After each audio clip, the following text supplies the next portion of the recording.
भक्तों, आज हम कुबेर भगवान का एक ऐसा मंत्र लाए हैं जो अगर आपने अनदेखा कर दिया तो आप जीवन भर पछताएंगे, क्योंकि यह मंत्र बहुत चमत्कारी है। इस मंत्र के प्रभाव से आज बहुत से भक्त धनवान बन गए हैं।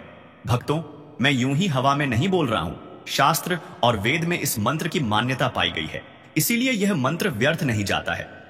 कहा जाता है, इस मंत्र से कुबेर भगवान अति शीघ्र प्रसन्न हो जाते हैं। और आपको तो पता ही है, अगर कुबेर भगवान प्रसन्न हो जाए तो उस भक्त के घर कभी धन की कमी नहीं होने देते हैं। भक्तों, आप बस श्री कुबेर भगवान का नाम लेकर उनके इस मंत्र को मात्र 21 बार सुन लीजिए। फिर आपके मन की आवाज सीधे कुबेर भगवान के हृदय तक टकराएगी।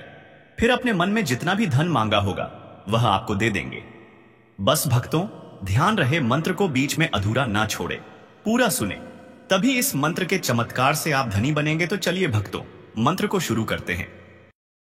ओम श्री कुबेराय यच्छ राजा नमस्तुभ्यं धनवंतरिं भगवन् षोडशाक्षरं समृद्धिं देहि च नमोऽस्तुते।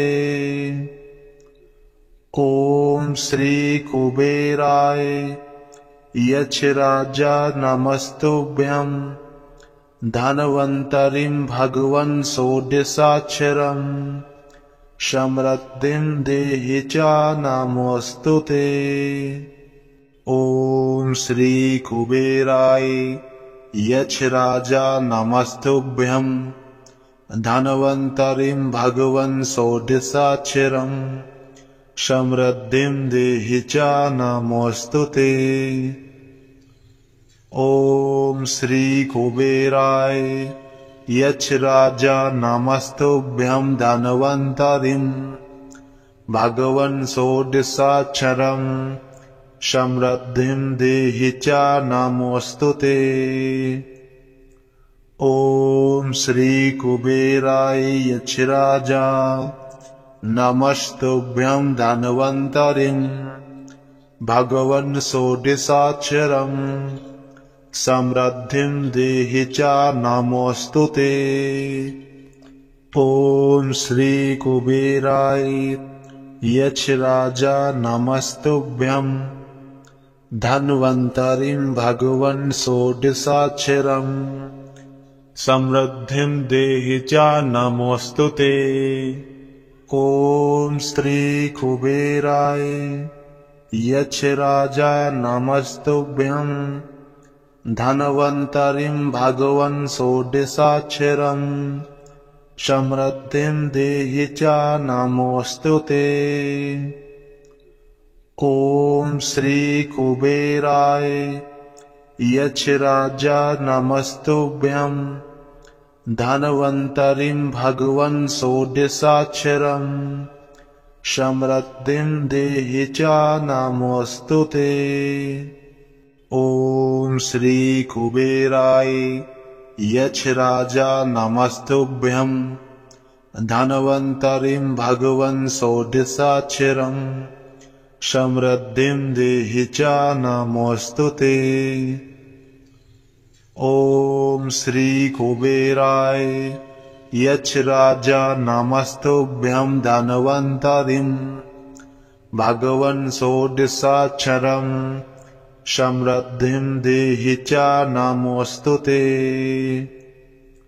ओम श्री कुबेराय यच्छ राजा नमस्तुभ्यं धनवंतरिं भगवन् षोडशाक्षरं समृद्धिं देहि च नमोऽस्तुते। ओम श्री कुबेराय यच्छ राजा नमस्तुभ्यं धनवंतरिं भगवन् षोडशाक्षरं समृद्धिं देहि च नमोऽस्तुते। ओम श्री कुबेराय यच्छ राजा नमस्तुभ्यं धनवंतरिं भगवन् षोडशाक्षरं समृद्धिं देहि च नमोऽस्तुते। ओम श्री कुबेराय यच्छ राजा नमस्तुभ्यं धन्वन्तरिं भगवन् षोडशाक्षरम् समृद्धिं देहि च नमोऽस्तु ते। ॐ श्री कुबेराय यक्षराजा नमस्तुभ्यं धन्वन्तरिं भगवन् षोडशाक्षरम् समृद्धिं देहि च नमोऽस्तु ते। ॐ श्री कुबेराय यक्षराजा नमस्तुभ्यं धन्वन्तरिं भगवन् षोडशाक्षरम् समृद्धिं देहि च नमोऽस्तु ते। ॐ श्री कुबेराय यक्षराजा नमस्तुभ्यं धन्वन्तरिं भगवन् षोडशाक्षरम् समृद्धिं देहि च नमोऽस्तु ते। ॐ श्री कुबेराय यक्षराजा नमस्तुभ्यं धन्वन्तरिं भगवन् षोडशाक्षरम् समृद्धिं देहि च नमोऽस्तु ते। ॐ श्री कुबेराय यक्षराजा नमस्तुभ्यं धन्वन्तरिं भगवन् षोडशाक्षरम् समृद्धिं देहि च नमोऽस्तु ते।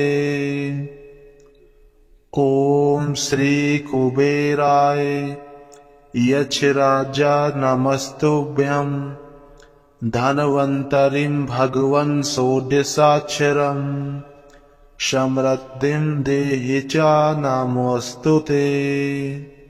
ॐ श्री कुबेराय यक्षराजा नमस्तुभ्यं धन्वन्तरिं भगवन् षोडश